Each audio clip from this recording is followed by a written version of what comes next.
ಯಾವುದೇ ಒಂದು ಪೂರ್ವ ತಯಾರಿ ಇಲ್ಲದೇ ಇವತ್ತು ಈ ಒಂದು ಸೆಲೆಬ್ರೇಷನ್ ಆಯೋಜನೆ ಮಾಡಿ ಇವತ್ತು 11ಕ್ಕೂ ಜನ ಇವತ್ತು ಪ್ರಾಣ ಕಳೆದುಕೊಂಡಿದ್ದಾರೆ ಕಾಲಿನ ತುಳಿತಕ್ಕೆ. ವಿಧಾನಸೌಧದ ಮುಂದೆನೂ ಕೂಡ ಇವರು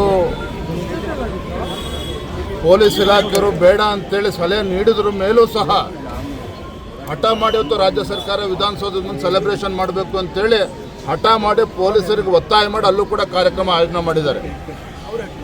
ಅಲ್ಲಿ ಯಾವುದೇ ಒಂದು ದುರ್ಘಟನೆ ನಡೆದಿಲ್ಲ ಅನ್ನೋದು ಬಿಟ್ಟರೆ ವಿಧಾನಸೌಧದ ಹತ್ರ ಎಲ್ಲ ಪ್ಲೇಯರ್ಸ್ ಯಾರು ಬಂದರೂ ಅವರು ಕೂಡ ತಲೆ ತಗ್ಗಿಸ್ಕೊಂಡು ಬಸ್ ಹತ್ತಕ್ಕಂಥ ಪ್ರಯತ್ನ ಆಗಿದೆ. ಎಲ್ಲ ರಾಜಕಾರಣಿಗಳು ಅವ್ರ ಮಕ್ಕಳುಗಳು ಅವರೇ ಮುತ್ತರ್ಕೊಂಡಿದ್ದಾರೆ ಪ್ಲೇಯರ್ಸ್ನಲ್ಲಿ. ಪಬ್ಲಿಕ್ಸ್ ಎಲ್ಲ ಚಪ್ಪಲಿ ಬಿಸಾಕಿದ್ದಾರೆ, ಕಲ್ಲು ಬಿಸಾಕಿದ್ದಾರೆ. ಅವ್ರು ಯಾರೂ ಕೂಡ ಪ್ಲೇಯರ್ಸ್ ಕಾಣ್ದೇನೆ ಹೆಣ್ಮಕ್ಳು ಎಲ್ಲರೂ ಕೂಡ ಪರದಾಡ್ತಾ ಇದ್ದಾರೆ ಅಲ್ಲಿ ವಿಧಾನಸೌಧ ಹತ್ರ. ಮತ್ತೊಂದು ಕಡೆ ಚಿನ್ನಸ್ವಾಮಿ ಸ್ಟೇಡಿಯಂ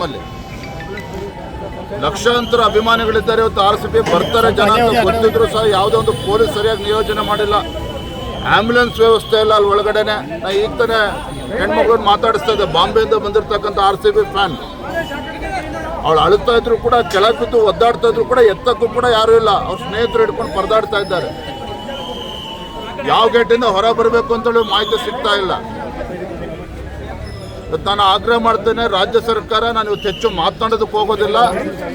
ರಾಜ್ಯ ಸರ್ಕಾರ ಇದನ್ನು ಭಾಳ ಗಂಭೀರವಾಗಿ ತೆಗೆದುಕೊಳ್ಬೇಕು. ಇದನ್ನು ಜುಡಿಷಿಯಲ್ ಎನ್ಕ್ವೈರಿಗೆ ಆದೇಶ ಮಾಡಲೇಬೇಕು ಮಾನ್ಯ ಮುಖ್ಯಮಂತ್ರಿಗಳು. ಇದನ್ನು ಸರ್ಕಾರ ಯಾವ ರೀತಿ ಜವಾಬ್ದಾರಿ ಎತ್ಕೋಬೇಕು ಅನ್ನೋದನ್ನು ಮುಖ್ಯಮಂತ್ರಿಗಳು ತೀರ್ಮಾನ ಮಾಡಲಿ. ನಾನು ಇವತ್ತು ಹೆಚ್ಚು ಆಗ್ರಹ ಮಾಡೋದಕ್ಕೆ ಹೋಗೋದಿಲ್ಲ. ನಾನು ಮತ್ತೆ ಮಾತನಾಡ್ತೇನೆ. ಇಷ್ಟು ಮಾತ್ರ ಸತ್ಯ, ಇವತ್ತು ರಾಜ್ಯ ಸರ್ಕಾರ ಇದನ್ನು ಜವಾಬ್ದಾರಿಯನ್ನು ಹೊರಬೇಕಾಗ್ತದೆ. ರಾಜ್ಯ ಸರ್ಕಾರ ಇದೊಂದು ಜುಡಿಷಿಯರಿ ಎನ್ಕ್ವೈರಿಗೆ ಇವತ್ತು ಆದೇಶವನ್ನು ಕೂಡ ಮಾಡಬೇಕಾಗ್ತದೆ.